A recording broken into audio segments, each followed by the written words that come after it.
Yeah, I want to go over this Al Bielek guy from, was it the Montauk Project, Philadelphia Experiment, you know, the ship that disappeared. He jumped off the USS Eldridge and he went into the future. I'm not going to be skeptical about it, but I'm going to just point out some real common sense things that nobody else really pointed out that I thought were holes in his story. Because I looked around the internet for, like, you know, Al Bielek debunked, and I didn't really like the stuff I saw. I was like, I want to just keep it simple. Keep it simple, stupid, right?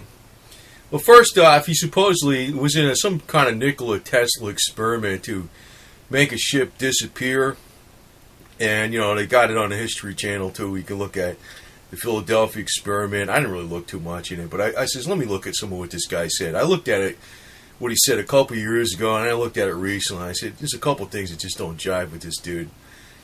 Well, first, you know, he wakes up in a hospital in 2137. And, you know, I got an open mind on this. You know, let me put it to you this way. I can entertain a thought without believing it and just go down the rabbit hole partly and not necessarily believe it or not believe it and just kind of like see does the pieces fit. That's kind of how I think. I'm not even leaning one way or the other. I got a completely open mind in this deal, you know? Who the hell knows? Maybe time travel is possible, right? I'm not closed-minded to that. But he wakes up in the hospital 2137. And he says he's got radiation burns from traveling in space and all that. And he was with his friend Duncan or whatever the hell it was. Well, you know, he asked him, he goes, you know, how did you find out about what happened in the 20th century? He goes, well, he looked on TV. He goes, yeah, they had TV in the hospital. I says, well, yeah. And yeah, it was like, well, he goes, what kind of TV? He goes, well, it was like our TV. It was a big, large screen swivel TV, you know, big screen TV that came down from the ceiling, color, with a remote control. And I started thinking, you know, that kind of didn't freaking set up right with me either, because we already see where they got screens that are roll up, they're coming out with. They also got screens that are like, you know, it's a hologram. It just comes out like this, and it's not even like a screen. It just displays the stuff right in the middle of the air. You know, it's like right there. You don't even have like a physical apparatus that's a screen. And I'm already seeing that type of stuff that's already out there, but it's not out there in the common. You know, you don't walk in your regular stores and buy this stuff yet, but it's around. Roll up screens that just display a hologram. And, you know, he's saying like a screen that come down from the ceiling off of like a support arm. And I'm thinking, that's kind of low tech for freaking, you know, considering how far we went with technology in the last 50 years, considering you're talking like 130 years in the future about, you know, when he was talking about this, he was talking like, I don't know, in 2000 something. So it was like a good 130 years in the future. And I don't know about that deal. That was kind of like a red flag. Then he talked about the earth changes. That was one thing. He talked about the earth changes. And he said, like, California was pretty intact except for the San Andreas Fault inland. He had all the details on exactly what parts of LA survived. But he couldn't really tell you nothing about Canada. He didn't know much about that. He goes, well, it seemed pretty much attacked. Then he said the southeast United States got clobbered, which I can see that could possibly be, especially in Florida. I'm in Florida, but I'm a little more familiar with the topographic situation in Florida. And he said that Atlanta was 3 miles from the ocean. Atlanta, Georgia. And he says before it was 100 miles from the ocean. That was his words. Well, if you look on a map, by the way the crow flies, not by the way you drive, just by air, the Atlanta is 220 miles from the ocean. Not 100. He said 100. He said Florida was all submerged except for a small portion of the Panhandle. And I said, if all that land up to Atlanta was submerged, why would not all of Florida be submerged except for, including the Panhandle? Because the Panhandle is only about 50 miles wide, roughly, on an average. And the highest point in Florida, I think, is a little over 300 feet. whereas Atlanta is 1,000 feet, a little over 1,000 feet high elevation. And he said that was 3 miles from the ocean. And I was like, big red flag right there. Then he said the Swiss Alps were greatly diminished. Well, Europe got decimated. Didn't go much into what happened in Europe, but he says there was actually oceans of water in Switzerland, and a lot of the Alps were pushed down a lot. I don't know. But I do know his geography about Atlanta was way off. I said, that's another tip. Then he also, I think he said he went to the year 27 something, like the 28th century. He said they had these cities that were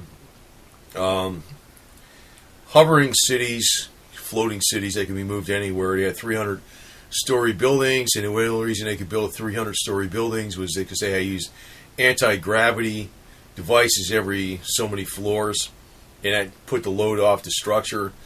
And I started thinking to myself, if they could do all this anti-gravity stuff and make gravity and make anti-gravity, why can't people be on other planets? I mean, it wouldn't be. I mean, part of the problem with other planets is the gravity. Why couldn't people be on Mars or the moon or some bullshit like that or whatever? Why can't people be living anywhere, for crying out loud? I mean, not even just on a floating city if you have this technology. Then he was asked, he said that in the year 2800 or 28th century, 27 something, he goes, yeah, people could drive cars. And I think to myself, people could drive cars? You see, he died, Al Bielek died in 2011. Now, in the last little while, I think in the last couple of years, they came out with Google cars. That's probably going to be, I hate this stuff, Tom. I don't want to have a Google car, man. I want to be able to drive my own car. But, in the future, it looks like people are going to be like, you hit some buttons on your car, and it drives itself, and you're not going to be driving it. Driverless cars, right? I mean, that looks like it's maybe a decade away, maybe. It's already here. And you're talking the year the 28th century with floating cities. He said people drive cars. You see, he wasn't aware of this Google cars because he died in 2011. He might have said, hey, yeah, the people that self-driving cars. And he didn't say that. He said people drive cars. And he says, Not too cool. Not too cool. Then he said there was only one black person he saw in the whole time he was there. And he says, that doesn't mean there wasn't other black people on the earth. I says, one black person? What are you talking about? If there's one black person, the person has parents and he's got cousins and shit. So what the fuck? I don't know. That's what he said. To me, that didn't sit right either. You know what I mean? He also said that you had all the conveniences of the modern age plus some. So the interviewer asked him, he goes, well, what's some of the stuff that you had in the 28th century that you don't have today? He goes, well, you got me there. Oh, wait a minute, let me think. And I'm thinking to myself, if you were in the 28th century and you had something in the 28th century that was radically different, or much, in other words, if you came from the 17th century to the 21st century today, and you went back to the 17th century, you wouldn't be telling them about, the roads were asphalt and the buildings had different types of tiles on the roof. You wouldn't be telling them that. People wore different clothes. You'd be telling them like, hey, they drove these big steel apparatuses around and they can go like amazing speeds. They had devices you could talk into and you can talk to people miles away. Wouldn't that stick in your mind if you went from like the 1700s to 21st century? I mean, that would be the first thing you're talking about. So when he was asked like what devices were different, he was like, he had to scratch his head. And he was like, he couldn't think of anything off the top of his head. And he finally said, synthetic food. And I'm thinking, synthetic food? That's all you can fucking think of? Excuse me, but you know what I mean? I mean, could you imagine like somebody saying, like, coming from like the 1700s to today and saying, what was different about today? And he went back to the 1700s. Well, they had different kinds of food. I can think of a lot of things different, you know. And if you're thinking about going like 700 years into the future, 800 years into the future, they probably had synthetic hookers, man, with STD free. You know, you could dial them up, hit some buttons, whatever kind you want, whatever specification, you know, and boom, they're done. You don't have to worry about no STDs or nothing like that. You know, whatever kind of style you want. I would remember that. They had that. You know, I'm just putting that out there ad-libbing. But, I mean, for crying out loud, that's all this guy could think about is synthetic food. I can't think, you know, if they can make synthetic food, they could support a population in the billions and billions and billions and billions easy. You know what I mean? If they had all this technology. Plus, if you know, if they had if they had anti-gravity machines and all this kind of crap, this guy, you know, they'd be all on other planets. I mean, if they had free energy, they could make a structure that has the right atmosphere, the right gravity, and the right temperature, and you can live anywhere in a freaking solar system, for crying out loud, you know? There'd be no limit to where man can go to, you know, mankind. Man and woman, whatever the hell you want to call it. And you know, I mean, this guy was like ludicrous, man. I mean, actually, if they got this super high technology, I don't even think women would be giving birth anymore. They'd be like, you know, they'd probably take the egg and whatever they say, what kind of kid you want, and they wouldn't even have to go through that process, man. I mean, that's probably what would happen in the future, you know? It would be like, I don't want to have babies anymore. That's too much work, man. They'd be like, dial one up. You know, I got to take one of my eggs, and that's probably what they'll have in the future. He didn't mention nothing like that. I could kind of figure that's where that's going, you know? You know? So anyway. And, yeah, he's kind of like he tripped himself up on some of the stuff because, you know, now that you're looking at some of the stuff, he also said things would start falling apart in 2004. And I'm thinking, really? I haven't, you know, I mean, I don't see things going so great, but I don't see anything like really falling apart here like almost 10 years later almost, or about 10 years later. So what the hell is he talking about, man? I think he made it up. So I just put simple stuff out here, you know. He said with the television set, you know, coming down from the ceiling on a big swivel thing, and I'm thinking, that's going to be old tech real soon already, for crying out loud. They're going to have like hologram screens and, you know, paper, you know, fold out thick, razor thin screens if there is even a material. You know, he couldn't really, you know, one thing I would have, I went into more detail too, is the medical treatments he probably underwent, because if he was in a hospital for 2 weeks, he should have been able to explain those in a lot more detail. He just said, yeah, they use light treatments and stuff, and various holistic treatments, and he goes, I wouldn't understand them, but you know, the thing is, if you're like saying you're using light treatments, when you say like, I went in this device, or no, they took me here and they did this, and these are the things, this is the way it looked. Nah, he didn't go into that kind of detail. I think he was making it up, man. So, you know, the other thing is, like I said, Atlanta is not 100 miles from the ocean. It's 220 miles from the ocean. It's 1,000 feet. It's over 1,000 feet up. Florida, like if you're lucky, most of it, you know, usually it's 10 feet up or it's 100 feet up. Or in a panhandle, there's one spot that's 300 feet up. That's maybe 50 miles inland. If the ocean got up to Atlanta, 220 miles in, and Atlanta was over 1,000 feet up, why would there even be any portion of Florida left in the panhandle, which is only about 50 miles wide, and the very highest point is only a little over 300 feet up? Yet he said some of that lasted. I was like, nope. I ain't buying it, man. I ain't buying it. You know, if there's a time traveler that ever went to the future and came back, they probably killed him or something. You're not going to hear him talk on the internet. Especially because if you were actually dropping some dimes on the future, wouldn't you change the future? Wouldn't you change the outcome of the future? Wouldn't that be dangerous to the people in the future? Wouldn't they want to shut you up, right? Just think about it, man. This guy was just going around telling you all this shit. I mean, they shut people up in a freaking... they shut Joan Rivers up for freaking just saying one little thing. Oh, that's what I think, anyway.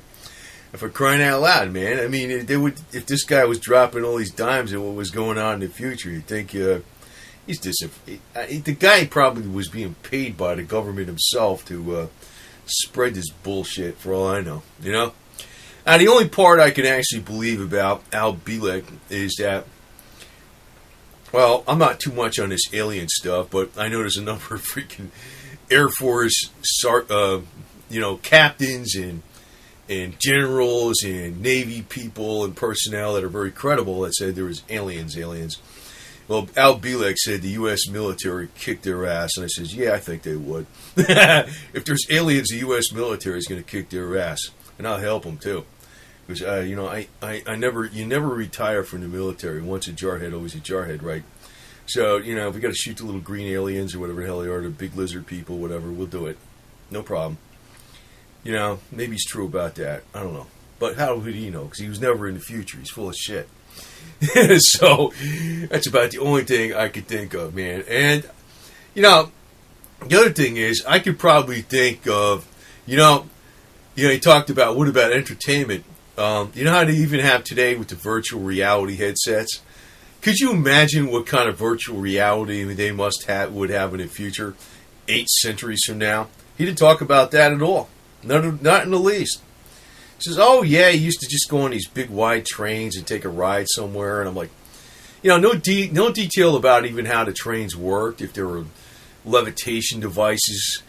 I mean, for crying out loud, if you had anti-gravity on a whole city and anti-gravity devices that could make buildings 2 miles up, why would you even have a train? Why would you have tracks?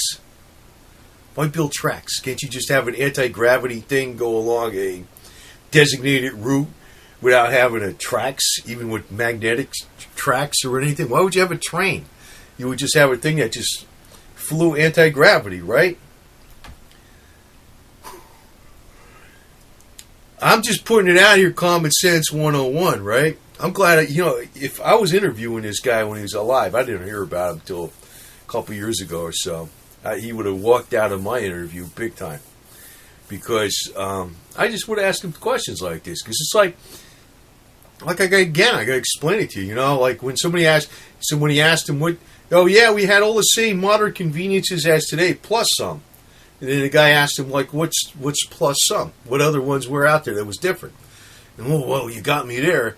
And he had to think a minute, and he said synthetic food. And I'm thinking about, if you just went 300 years back to, whatever, 1814, whatever. No, you had 1714? Whatever, 1814, excuse me, wow. We're up there at 2114.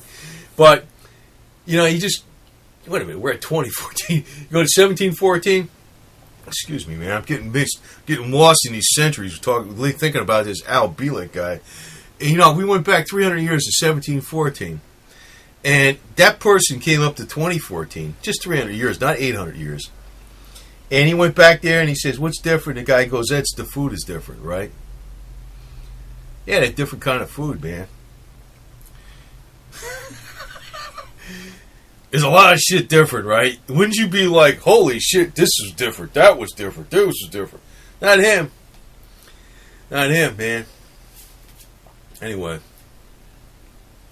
Synthetic food.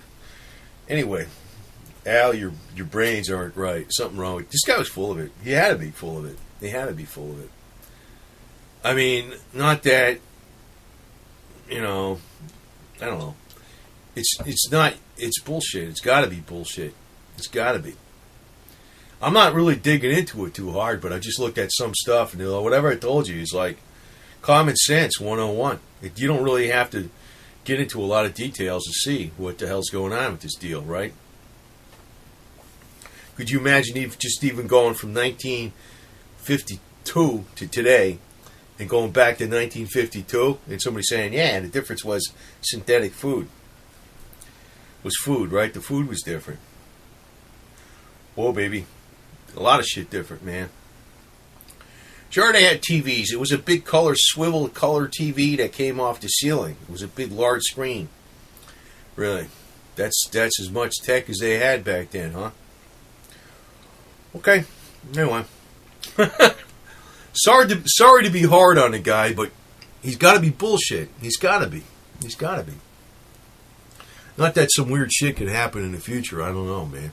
You never know what can happen in the future, man, because we ain't there. You know. Whatever. I don't know what the hell can happen in the future. And I ain't worried about Florida going underwater because I got a sailboat, and like the last comes to, always got that thing parked out there in the lawn, man. Jump in there, throw the silver in here, some guns, bicycle, and some cats, and we're gone, baby. High flying on the seas till we hit land. But I don't think that's going to happen. I'm in a part of Florida that's 120 feet up, so that's not too bad. D.C. would be under a freaking 100 feet of water before I even got even an inch. And Obama would be, and Hillary Clinton, or whoever the hell is out there, to be underwater long before me. So, I ain't worried about it too much.